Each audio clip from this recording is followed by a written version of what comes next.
searching for euphoria, judging through the mud to find the present, no ignoring us. Got 20,000 deep up in the street like we some warriors. My mama told me never bow your head. I feel glorious, glorious. Got a chance to start again. I was born for this, born for this. It's who I am, how could I forget? I made it through the darkest part of the night, and now I see the sunrise. Now I feel glorious, glorious. I feel glorious, glorious. I'm feeling glorious. The crib looking victorious.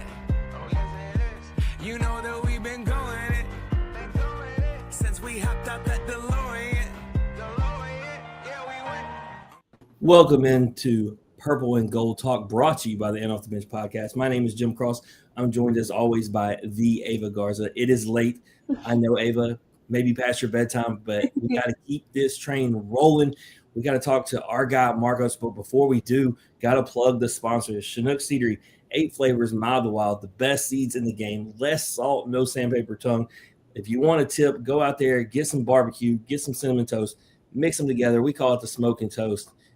You won't be disappointed. And then Jesus One Apparel, John 16:33, empowering young men and women to be bold in their faith. And then, of course, Old Dominic Distillery in the heart of downtown Memphis. That being said, Marcos, man, how are we doing tonight? I'm doing great. I appreciate you guys for having me on.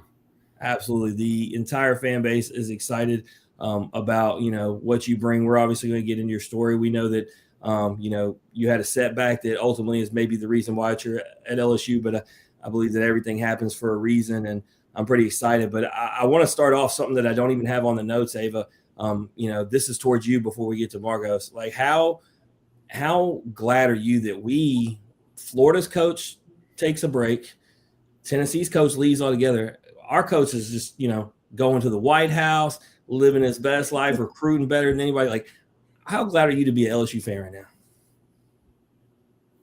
Oh, me? Oh, I'm like, he's not a fan, he's a player. Oh, well, I know. I was like, are you asking him this? Because if I was him, I'd be pumped. Like, I'm elated, honestly, because we were talking about it in our group chats, and we were like, this is like looking pretty good. And I've been seeing everybody on TikTok kind of like speculating. They're like, this looks really good for LSU again. And I was like, I mean, we were going to do good either way, but this looks really, really well. I good. mean, we did our pro show last night, and we had Andrew Fisher and Blake Burke, former Tennessee players, and with the Brewers, and they really didn't think that he was going to leave. But regardless of all that, if I'm a college player that just committed to Tennessee, I'm looking forward to this season, and then my coach is gone. Same thing with Florida. Your coach is all of a sudden taking a break. You don't know when he's coming back. Some are even speculating he might be going to take the Tennessee job. I don't know. I'm just glad to be an LSU fan. So, Ava, we count our blessings today. Counting so many blessings, actually, because it's World Series season, and it starts this week. So, Marcus, who are you pulling for to win it all this season? That's tough. I don't really know. I mean, I'm not a big fan of either one. But I kind of wanted the Mariners to win just because I love Cal Raleigh and what they got going over there. So I think I was kind of pulling for them. But at the end of the day, they didn't get it done. So I don't really have a team right now. So yeah, I was with you on Seattle. I think they had really became America's team. I think everybody wanted them to, but I got to go Blue Jays just simply because the Dodgers. I mean, did you see them? They didn't even really celebrate after they punched their ticket to the World Series. This is normal for them. Like, yeah, they got so much money into their payroll. So in this case, Toronto, even though they're not exactly the little guy, they kind of are when you put them up against the Dodgers. Yeah, for sure. Plus, we, as LSU people, we don't really have much of an interest of having players with either of these teams. So Marcos isn't wrong. We don't have a reason or an obligation. But let's get into it. Where are you from? Where am I from? Yeah. I'm from Texas, Carrollton, which is like northeast Dallas. Born and raised there, always lived there. Ava, how far is that from you? Too far to Houston, like south of Houston. Oh, okay.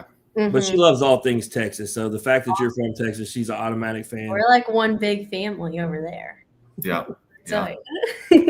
So if I was to come to Carrollton, what would be the one thing that you tell me I need to do? So let's not even make it about Dallas and the bigger area. If I came to the smaller part of town, what am I going to do? I would probably go get some barbecue from like Tender Smokehouse. They're not in Carrollton, but they're really close. Me and my dad really like that place. It's really good. So you understand what I'm looking for. See, sometimes, I mean, me and Ava's even been told of a great golf spot. We're like, we don't want a good spot to golf. Tell me where the food is. So you're speaking to my heart right there. So growing up there, who was your biggest influence growing up, in baseball and really, in life? I think in life, just kind of a combination of everybody. My parents, my brother, pitching coach, high school coaches, just kind of taking like little things from everybody, and just kind of trying to mold myself into the best person I can be. Whether that's taking something super big from one's personality or something super small from another. So for me, it's just kind of figuring out, what are the things that I like about people and how can I kind of recreate that in myself in my own way. So, were you always just baseball or did you play other sports growing up? I played other sports growing up. I played baseball, football, basketball, soccer, ran track in middle school. And then in high school, just cut it down to football and baseball. And then eventually it became just baseball. So, yeah, we were just talking to Reagan the other night, and he was talking about how playing the other sports, specifically football, just made him a better overall athlete. Do you feel like playing the other sports made you a better baseball player? For sure. I think playing everything, especially at a young age, just kind of gets your body like in tune with your mind and figuring out, where your body is in space. And then as you grow older, that doesn't really go anywhere as long as you keep playing sports. And so I feel like it was a big piece of my development, even though I didn't really see it as that early on. So I feel like it's very valuable for kids to play multiple sports. No doubt. So we've talked about who was influential, but was there an athlete? Did you have a favorite athlete growing up that not necessarily you modeled your game after, but just somebody you looked up to? I was a pretty big fan of like Marshawn Lynch, running back from the Seahawks. Really liked him when I was younger. As a Saints fan, you just broke my heart with that answer because his coming out party was against the Saints, and he shot put our DB 10 yards backwards, and then that's when the whole like beast quake thing happened. Oh man, it hurts. Yeah, that is tough. But I mean, as a kid, you got to see that and be pretty excited, feel fired up. So I still can't believe, if I was a Seattle fan, I still can't believe they didn't hand the ball to him on the 1 yard line and threw that interception. That's still crazy. Having that guy in the backfield, you don't give him the ball. What a blunder. Yeah, for sure. I was upset when that happened. I had my jersey on and everything. They threw the slant, and I was an angry little kid. So, last year you undergo Tommy John surgery. Obviously, a lot of speculation about would you go in the draft, would you come to college? Ultimately, this decision, landed you to come to college. But talk to us about, the surgery. How long is the rehab process, and where are you at in that process? So I got hurt in May last year during a high school game in playoffs. And then I didn't have surgery until 2 months later, July 1st. So between getting hurt and actually having surgery, it wasn't very painful to go through anything. I just couldn't really straighten my arm all the way. So I was still being active, like lifting, doing all those things. I just couldn't really throw. And there were certain lifts that I couldn't do, obviously, without, straightening my arm. So those 2 months were probably the hardest process of the whole thing. It's one of those things that makes you, catch. You don't want to take it for granted, just being able to throw the ball. Yeah, for sure. Definitely. Especially like with the summer coming up after that, like all my friends are throwing the ball at the pool, doing stuff like that. And I just kind of got to, sit on the side and watch, which sucked. But, it's just part of it. So I can't do anything about it after it happens. So with the timeline that you have, I know the different, different Tommy John surgeries. Some are, just under a year, some are over a year. Are you almost completely back 100%, or where are we at? Mine is technically 12 to 18 months. I was cleared by Dr. Meister, so I'm good to go, like in game and stuff. But but the trainers here and the coaches kind of wanted to hold me back a little bit, just so that I'm not tired going through the fall and then straight into season. They wanted to make sure that it was done right and that I was feeling good when the season rolled around too, not just, being able to throw like an all-star in October. Like, it doesn't really matter right now. Right. So what have you thought about LSU so far? I'm guessing, okay, the Fallon is where y'all eat, right? Sorry? The Fallon. No, though, it's supposed to be fall. Okay. I was like, every like group calls it something different because Allie, my best friend that plays volleyball, calls it the PNC. So like we kind of just call it different things. But what has been your favorite thing that you've eaten there so far? They had some garlic Parmesan chicken with some pasta, and I remember it from a few weeks ago because I've been waiting for them to make it again. It was really good. But they always have really good food in there, and it's always, good options. There's some stuff in there that's probably not as good for you, but you have to go out of your way to get it. So they do a great job. You have to do in the weight room and conditioning program. So, I mean, you got to be able to eat that food and get that fuel. Every once in a while, yeah. Go out of your way. But have you got any food off campus? Like I see all the pictures of the wings. Are you one of these guys who's been eating a bunch of the wings? I've tried not to, just because they're probably not the best for me. But I'm sure it'll come around. I'll start trending. So you are currently ranked as the number 7 freshman in the 2026 class. Does that ranking add any more pressure than you already have coming back from that injury? I'm sorry, it just lagged out, so I only heard the second half. Yeah, it's okay. So you're ranked as the number 7 freshman in the 2026 class. Does that ranking add any more pressure than you already have coming back from that injury?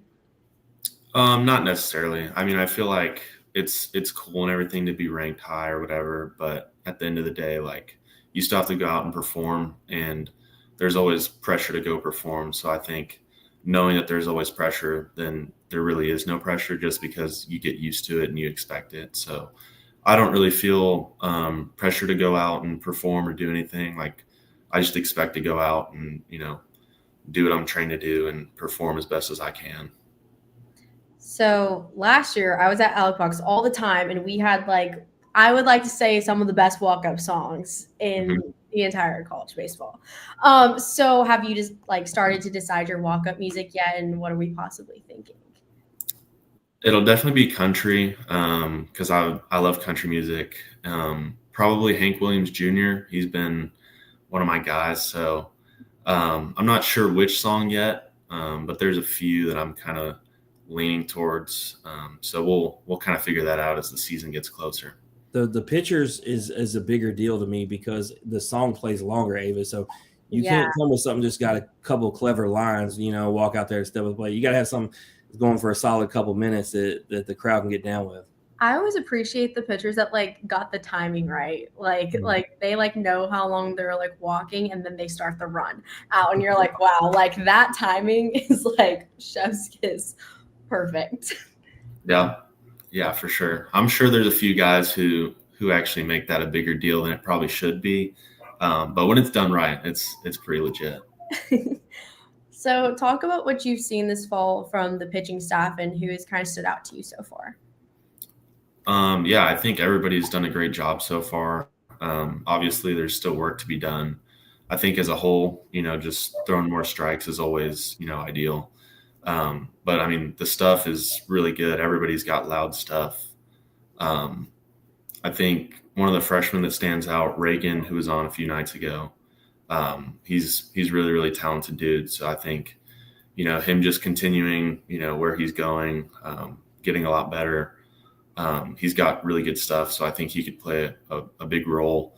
Kaysen, everybody expects him to be really good this year. I do too. So, I think everybody's going to be really good. Now it's just kind of figuring out, what everybody's role is and then buying into that role. And we should be a really good pitching staff this year. Yeah, we talked about it with Reagan, and it only adds when, you're back in the rotation, so much quality and depth. Jay's got a good problem to have, whether we're talking about the pitching staff or hitting. Just so many dudes got to just, like you said, got to figure out whose role is where. Yeah, for sure. I mean, it feels like every single dude on the field throws 95 right now. So, which is good for the hitters too. Like they're facing the best arms in the country, and it only makes us better. But it's definitely going to be, good competition trying to get a spot. And I think it just makes everybody better. Yeah. So talk to us about the hitters. Anyone that you're looking forward to the challenge against? Zach York's been hot this year. He's already Reagan said the same thing. Reagan said he hadn't got his chance yet. Yeah, he's already hit 2, maybe 3 bombs. But it feels like every at bat he's either on the barrel or he gets walked and he's on first base. So I feel like that's going to be a tough challenge. Derek doesn't strike out, so that's one thing I love to do is strike people out. So that's going to be a good challenge. You like to strike him out with the fastball or off speed more? I don't know. I think depending on how hard the fastball is, that kind of makes my decision. Like if I'm throwing pretty hard that day, it feels good to blow it by somebody. But any strikeout, I'll take it. So yeah, I ask that question to every pitcher comes on here, and 99% of the time it's the fastball. But it never hurts to make somebody look silly too. Oh yeah, for sure. So, we talked about the World Series coming up, and, we do different games that we like to do with our guests. And this one's a fun one with the World Series coming up. But basically, got it from the Makeshift Project. You build your perfect World Series. You have $15 to work with, and there's 4 categories. Your seating, your food, your drink, and your miscellaneous. So use that $15 to build your perfect World Series experience. We're going to start with seating. All right. So you got $15 to start with. $1 gets you standing room only. $2 gets you the outfield. $3 gets you the upper deck. $4 gets you lower level. $5 gets you home plate. Where are you sitting at the World Series? I'm going to go just in the outfield. I feel like any spot in the World Series is good enough. So I'm going to go outfield. There you go, saving the money. So it leaves you with $13 still in the ballpark. All right, food, $1 popcorn, $2 peanuts, $3 nachos, $4 hot dog, $5 hamburger. I'm gonna go nachos. Nachos, solid. All right, so leaves us with $10. Got our nachos sitting in the outfield. You want water for $1, Gatorade for $2, soda for $3, a slushie for $4, or the $5 refillable cup for any of them? I'm going to take the refillable cup. We're just going to hammer some slushies. And because he played his money right, Ava, you are the first. We've done this way. Yeah. This is like the 4th time. You're the first one that had the full $5 left. Therefore, you have any option. Every other guest has left themselves with not enough money. They're very disappointed in themselves. So here are your options, but I'm pretty sure I know what you're going to take. $1 souvenir baseball, $2 souvenir hat, $3 picture on the field, $4 meet the players, or $5 throw the first pitch. Yeah, I feel like that's pretty obvious. I'll throw the first pitch. Yeah, so, but a lot of times, like I said, the money's not there. So smartly, he's got a refillable cup. He's going to be chilling in the outfield after he throws the first pitch. Sounds like the World Series experience to me. You just got to get the right teams there, huh? Yeah, for sure. I'm excited. I as much as the World Series is awesome. Me and Ava were in Omaha last year, and I know that you guys are going to make it there, definitely within your time there. But I think y'all are, with the way the lineup stacks up, I think y'all are going to be back there next year. And I don't know. I've never been to the World Series, Marcos, but I'm still taking Omaha over the MLB World Series. Just something about those 28,000 fans. A lot of times you got fans who aren't even associated with the team. They're just there for the love of the game. It's just, I don't know, man. I think it's the best, event you can do in sports. Yeah, I feel like everything in Omaha is just magnified. Every pitch, everything just seems to matter way more. And then especially like a fan base like LSU, everybody travels. So you end up seeing, pretty much 3/4 of the crowd is in purple and gold, which is awesome. I couldn't imagine any better experience, honestly, than going to Omaha and playing there for, a national championship and a chance to really, make my name count at LSU. Ava, they go back this year. You going back-to-back years? Oh yes, and if I had the choice, I'd be hitting that refillable cup for plushies. Yeah, Yeah, they definitely don't sell those. to me last year. They're making some serious money, and the concessions. What kills me, obviously, is having my son with me. He absolutely kills me on those. So, yeah, and with as hot as it was last year, definitely water was the only right answer. Yeah.